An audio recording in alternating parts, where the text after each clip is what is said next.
Hi everyone. सो आज के इस वीडियो में देखेंगे कि हम इस टेंगल्ड हेयर को कैसे इस तरीके से smooth, fresh and quality hair बनाएंगे। किस हेयर टाइप्स पे कैसी प्रिपरेशन करना है, if you have less time so how not to compromise the quality of hair. I'll share every tried and tested methods, बताऊंगी do's and don'ts and how to prevent damage and frizz। सो सबसे पहले ये mistake बिल्कुल मत करना। अगर आप dummy पर प्रैक्टिस कर रहे हो तो हेयर स्टाइल बनाकर शूट कर लिया, प्रैक्टिस कर ली और वैसे ही रख दिया। Just don't do that. इससे डमी के हेयर एक तो फ्रिजी हो जाते हैं और बाल मुड़ जाते हैं, जिससे नेक्स्ट हेयर स्टाइलिंग करने बहुत ज़्यादा प्रॉब्लम होती है। तो आपने क्या करना है ना, जब हेयर स्टाइलिंग कर लिए उसके बाद फ़ोटोज़ वगैरह लेके ऑन द स्पॉट खोल दो। ठीक है। सो बाय द वे बाल कुछ ऐसे हो गए खोलने के बाद, इस तरीके से इतने ज़्यादा बुरे हाल है इसके। ठीक है, बहुत ज़्यादा ड्राई हो गया है ये बाल। तो क्या करना है, सबसे पहले तो मैंने हेयर स्प्रे किया, वाटर स्प्रे किया। उसके बाद अगर नॉर्मल हेयर है ना, जैसे क्लाइंट्स के या किसी इंसान के, तो आप फ़ौरन से हीट प्रोटेक्टिंग स्प्रे भी कर सकते हो, वो भी सेरम बेस्ड रहता है। बट अगर इस तरीके से बहुत ज़्यादा ड्राई है तो after wetting the hair we have to use serum. ठीक है, तो मैंने हेयर सीरम लगाया, उसमें थोड़ा सा वेट किया, थोड़ा हेयर मसाज किया। ठीक है, स्कल्प में उतना ज़्यादा नहीं लगाना है क्योंकि ऑब्वियसली ये तो डमी है। बट अगर जिसके ज़्यादा बहुत हेयर ड्राई है उस पे आप लगा सकते हो, अगर नहीं है तो स्कल्प को अवॉइड करना।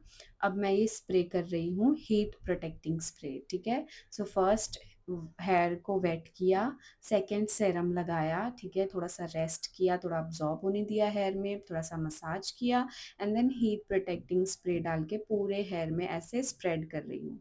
क्योंकि ये बहुत ज़्यादा ड्राई हो गया है तो मुझे ज़्यादा प्रोडक्ट यूज़ करना पड़ रहा है। आप देख सकते हैं इसकी पार्टिंग भी नहीं हो रही है। ठीक है, सो हमें ज़बरदस्ती नहीं करनी है अगर ऐसे ड्राई हेयर्स है। जहाँ जैसे ये कंफर्टेबल हेयर हो रहा है ना, बहुत ज़्यादा मेजर करके पार्ट्स नहीं निकालने हैं, जैसे जैसे निकल रहे हैं वैसे वैसे थोड़े थोड़े से हेयर लेने हैं और उसको नीचे से कॉम्ब करना है। ठीक है, पेडल ब्रश से ना बहुत जल्दी से डिटेंगल हो जाते हैं। नीचे से स्टार्ट करना है, ऊपर से नहीं। अगर ऊपर से कर भी रहे हैं तो देखिए आप ऐसे डैब करना है। ठीक है, डैब डैब करना है, ऊपर से खींचने नहीं है बाल वरना टूट जाएंगे। सो ये सिंथेटिक मिक्स है इसलिए ये बहुत ज़्यादा ड्राई होता है, तो बहुत मुझे केयर करनी पड़ती है। अगर तो इंसान के हेयर हैं तो इतना ज़्यादा मेहनत नहीं लगेगा, बट अगर आपके पास डमी है, आपको प्रैक्टिस करनी है उस पे, so you have to take care of that. ठीक है, जिसके ऑयली स्कल्प होते हैं ना उसमें इतना प्रोडक्ट यूज़ नहीं करना है। ठीक है, इतना ज़्यादा सेरम और हीट प्रोटेक्टिंग स्प्रे बहुत ज़्यादा यूज़ नहीं करना है वरना हेयर स्टिकी या ऑयली दिखने लगेंगे।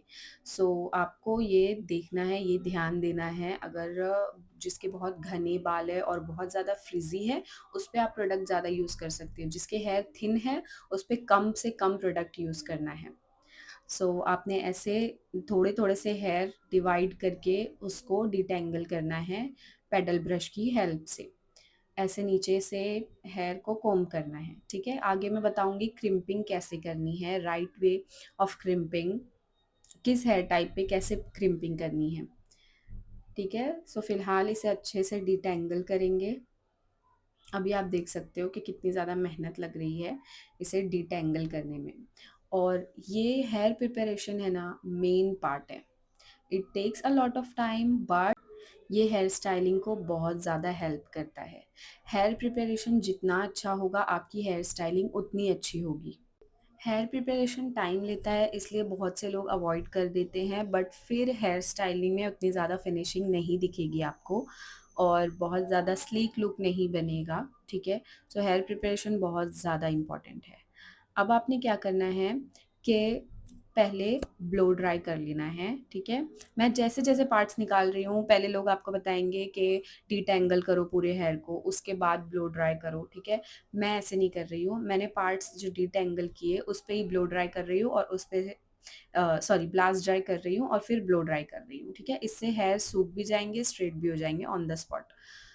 ये थोड़ा सा टाइम टेकिंग कम रहता है एज पर माई ओपिनियन। तो मैंने ऐसे सारे पार्ट्स निकाले, डिटेंगल किए, उसी पर मैंने ब्लास्ट ड्राई किया और एंड देन ब्लो ड्राई भी कर लिया, तो मेरे ऐसे हेयर डिटेंगल हो गए। ठीक है, अभी ये डिटेंगल हुए हैं, ठीक है, जो भी इनकी इसकी रफनेस थी वो ख़त्म हुई है। अभी ये हेयर स्टाइलिंग के लिए प्रिपेयर नहीं हुआ है। आप देख सकते हैं कि अब ये कोम इजीली हो रहा है और as compare to previous hair बहुत ज़्यादा इसमें फ़र्क पड़ा है। ठीक है, अब इसमें पार्टिंग भी हो रही है अच्छे से, if you notice. So this is the right way to detangle the frizzy hair. ठीक है, अगर फ्रिजी हेयर नहीं है तो उतना ज़्यादा मेहनत भी नहीं लगेगा, बट ये बहुत ज़्यादा फ्रिजी हेयर के लिए है। And still, if you have any query, any question, any confusion, do let me know in comment and I will try to clear the doubts. Okay, now detangle करने के लिए तो हमने कैसे भी पार्टिंग कर रही थी। ठीक है, जैसे जैसे थोड़े थोड़े हेयर्स मिल रहे थे वैसे वैसे डिटेंगल कर रहे थे, बट क्रिम्पिंग के लिए ना हमें 4 सेक्शन में डिवाइड कर लेना है हेयर को। ठीक है, ईयर टू ईयर सेक्शन लेना है एंड देन मिड से वर्टिकल डिवाइड कर लेना है हेयर को। ठीक है, अब हम नीचे से स्टार्ट करेंगे हेयर को क्रिम्पिंग करना। इसके लिए आपको चाहिए बारीक प्लेट वाला क्रिम्पिंग मशीन। ठीक है, क्रिम्पिंग मशीन का जो ये प्लेट है ना, ये जितना थिन होगा हेयर स्टाइलिंग में टेक्सचर और वॉल्यूम उतना अच्छा आएगा, और जितनी बड़ी प्लेट रहती है ना उसकी आर्टिफिशियल लगता है उसकी जो क्रिम्पिंग होती है। ठीक है, if you notice big hair stylist they use very thin plate वाला क्रिम्पिंग मशीन। तो ये मिड है, ये अगारो ब्रांड का है। इसका जो है ना ये मतलब थिन से थोड़ा सा बड़ा है, बहुत ज़्यादा बड़ा नहीं है, बट इसकी प्लेट्स भी बारीक बारीक है। यू कैन नोटिस इसका क्रिम्पिंग ऐसा हो रहा है। ठीक है, तो ये बहुत अच्छे से ना हेयर को वॉल्यूमाइज करता है, हेयर को स्ट्रेट करता है, हेयर को टेक्सचर देता है। जितने भी जो छोटे छोटे हेयर्स होते हैं ना उनको लंबे हेयर्स के साथ मर्ज कर देता है, तो सारे इवन आउट हो जाते हैं हेयर, जिससे हेयर स्टाइलिंग बहुत नीट एंड क्लीन होती है। So crimping is also play very vital role in hair styling. So we shouldn't avoid crimping. ठीक है, हर हेयर स्टाइलिंग से पहले अगर आप क्रिम्पिंग करेंगे तो जितनी भी if you want to create any design, crimping help करता है वो डिज़ाइन को एक टेक्सचर देने में। ठीक है, सो अगर वो पुलिंग टेक्निक हो वो बहुत अच्छे से होती है। अब राइट वे क्या है क्रिम्पिंग का? सो मैंने ये तो बता दिया कि प्लेट जो है बिल्कुल बारीक होनी चाहिए। ठीक है, इसी से एक बहुत ज़्यादा दिखना नहीं चाहिए क्रिम्पिंग हेयर में। ठीक है, बहुत दबा दबा के, बहुत मशीन को प्रेस करके नहीं करना है क्रिम्पिंग। बिल्कुल लाइट हैंड के साथ करना है, बट स्टिल थोड़ा सा प्रेस करना है। ये जो भी आपको डिज़ाइन दिख भी रही है ना वो लाइट हो जाएगी, तो इतना लाइट करना है, बहुत ज़्यादा प्रेस नहीं करना है। सो क्या करना है, जैसे मैंने 4 सेक्शन में डिवाइड कर लिया हेयर को, उसके बाद मैंने वर्टिकल एंड हॉरिजॉन्टल मिड से ले लिया। उसके बाद 1/2 इंच के हमें सेक्शंस निकालने हैं। ठीक है, आप देख सकते हैं कि अभी जो ये फर्स्ट पार्ट है इसमें मैंने 1/2 इंच का सेक्शन निकाला जो बहुत ही थिन माना जाएगा, उसमें मैं ये क्रिम्पिंग करूँगी। आप देख सकते हैं अभी मैंने कोम किया तो ये कितने अच्छे से स्ट्रेट हो गया है हेयर। अब ये हेयर जो है ना सारे एक एक सेपरेट हो गए हैं, तो हम कोई भी डिज़ाइन करेंगे ना तो टेंगल नहीं होगा हेयर। ठीक है, क्रिम्पिंग का ये भी बेनिफिट है। तो आप देख सकते हैं कि कितना थिन पार्ट मैंने निकाला है, उसे मैं कोम कर रही हूँ। Yes, it takes a lot time, but ये हेयर स्टाइलिंग को एक तो ईजी कर देगा। आपकी हेयर स्टाइलिंग जो 1 घंटा लेगा या आधा घंटा लेगा ना आफ्टर क्रिम्पिंग, वो 20 मिनट में हो जाएगी हेयर स्टाइल आपकी। तो ये फ़ायदा है, अगर ये टाइम ले रहा है तो बेनिफिट भी है इसके। ठीक है, अभी आप देख सकते हैं मैंने फिर से पतला सा सेक्शन लिया, उसको कोम किया, अब मैं क्रिम्पिंग कर रही हूँ। सो बीच में बिल्कुल भी गैप आना नहीं चाहिए। मेरी प्लेट जो है ना वो वाइड है, कोई कोई ब्रांड की प्लेट्स बहुत यानी वाइड नहीं होती है। ठीक है, उसकी विड्थ जो है ना वो कम होती है, वो भी अच्छा होता है, और ये थोड़ा कम टाइम लेता है क्रिम्पिंग करने में, वाइड जो है प्लेट इसका। सो इसमें टेम्परेचर नहीं है। ठीक है, ये खुद से टेम्परेचर एक ही है जो बटन ऑफ होते ही ये डिसाइड कर लेता है। और अगर बहुत ज़्यादा हीट हो जा रही है मशीन तो आपने मशीन बंद करके 1-2 सेक्शन करना है, तो वो कवर कर लेगा। ठीक है, फिर अगेन आपने मशीन ऑन करना है। मशीन बहुत ज़्यादा गर्म हो जाती है तो आपको बंद कर देना है। ठीक है, वरना आपका हाथ भी जल सकता है और मेन बाल भी जल जाएँगे। अब आप देख सकते हैं कि कॉम्ब कितनी इजीली हेयर में जा रहा है।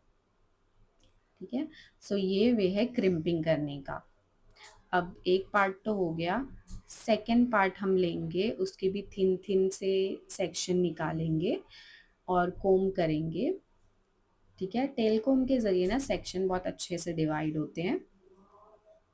उसे मैंने कोम किया and then again crimping start कर दी। ठीक है, अगर एक बार हमने स्टार्ट कर दिया, बीच में ना तो रुकना है, और अगर रुकना भी है, जैसे बाल स्प्रेड हो जाते हैं ना इधर उधर, तो रुक के हमें अगेन जहाँ से ख़त्म किया था वहाँ से शुरू करना है, और बाकी बीच में कोई गैप नहीं आना चाहिए।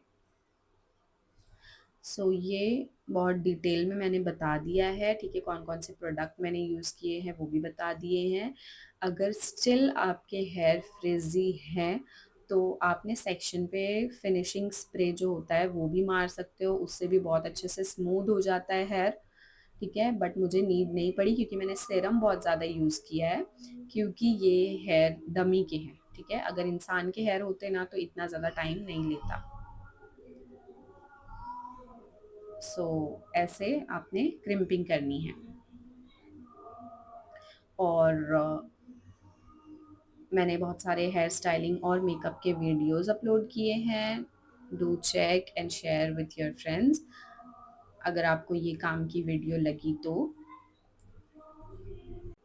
एंड आई ऑल्सो शेयर मोआज सीक्रेट, हम मेकअप आर्टिस्ट किस फ्लॉलेस टेक्निक के साथ काम करते हैं। I have shared many many small small things जो आपकी ग्रूमिंग में हेल्प करेगी। So let's continue with this hair preparation. I don't think अब के मैं कुछ भूली हूँ बताना। ठीक है, आई have shared everything. And by the way, heat protecting spray जो था वो स्ट्रिक्स का था। So these are the steps you can follow to achieve flawless or comfortable hair to design any creativity you want. अगर तो क्लाइंट के hair normal है, ठीक है, ज़्यादा फ्रिजी नहीं है, ज़्यादा ऑयली नहीं है, और बहुत ज़्यादा रफ नहीं है, तो आप सीधा क्रिम्पिंग से भी स्टार्ट कर सकते हो। ठीक है, बट अगर बहुत थिक है, घने होते हैं, अनइवन होते हैं हेयर, ठीक है, हर हर इंसान के हेयर्स डिफरेंट होते हैं, तो ये आपने डिसाइड करना है कि क्रिम्पिंग और उससे पहले जितने भी प्रोसेस है वो करना है या नहीं। ठीक है, हीट प्रोटेक्टिंग स्प्रे और क्रिम्पिंग ये मस्ट है। अगर हेयर वेट है तो आपने ब्लास्ट ड्राई करना है एंड देन ब्लो ड्राई। ठीक है, तो ये सारे स्टेप अकॉर्डिंग टू हेयर करने हैं हमें। किसी किसी के हेयर नॉर्मल होते हैं बहुत ज़्यादा, यू नो किसी ने अगर स्मूथनिंग कराया है, केराटिन कराया है, तो उसके हेयर नॉर्मल होते हैं, राइट। तो आप सीधा क्रिम्पिंग से भी स्टार्ट कर सकते हो। बट हीट प्रोटेक्टिंग जो स्प्रे होता है ना, वो बहुत अच्छे से हेयर को केयर करता है मशीन्स से। ठीक है, तो क्लाइंट के हेयर डैमेज नहीं होंगे, तो इन चीज़ों का भी ख्याल रखना है आपको। एंड बाय द वे, आप देख सकते हैं कि कितना थिनेस्ट पार्ट मैंने निकाला है टू डू क्रिम्पिंग। तो ऐसे ही आपको स्टेप्स फॉलो करने हैं। और जितने अनइवन बाल होंगे उतनी थोड़ी ज़्यादा मेहनत लगेगी। अगर बाल अच्छे होंगे, नॉर्मल होंगे, तो वो ज़्यादा टाइम नहीं लेगा। So that's all I wanted to share. ये था हमारा डिटेल में हेयर प्रिपरेशन नॉलेज। ठीक है, with theory and practical. It's up to you कि आप कैसे मैनेज करते हो हेयर को प्रिपेयर करने में। ठीक है, अ, कितना टाइम है आपके पास प्रिपेयर करने के लिए। जितने अच्छे से प्रिपेयर करेंगे हेयर को, उतनी अच्छी स्टाइलिंग होगी। और इसके बाद मैं बहुत ही ब्यूटीफुल सा ब्राइडल बन स्टाइलिंग करूँगी, but not in this video, वो नेक्स्ट वीडियो में आपको देखने को मिलेगा। And here is the final result. आप देख सकते हैं कितने अच्छे से अब ये कोम भी हो रहा है, पार्ट्स भी डिवाइड हो रहे हैं, और स्मूथ भी हो गया है, और बिल्कुल बिल्कुल डिफरेंट हो गया है। ठीक है, यू कैन कंपेयर दिस और प्रीवियस की क्लिप कि कितना ज़्यादा डिफरेंस था। तो थोड़ी सी मेहनत लगती है, but we can achieve the smoothness, right. So here is the final result. I hope you like it. Do share and subscribe. Bye.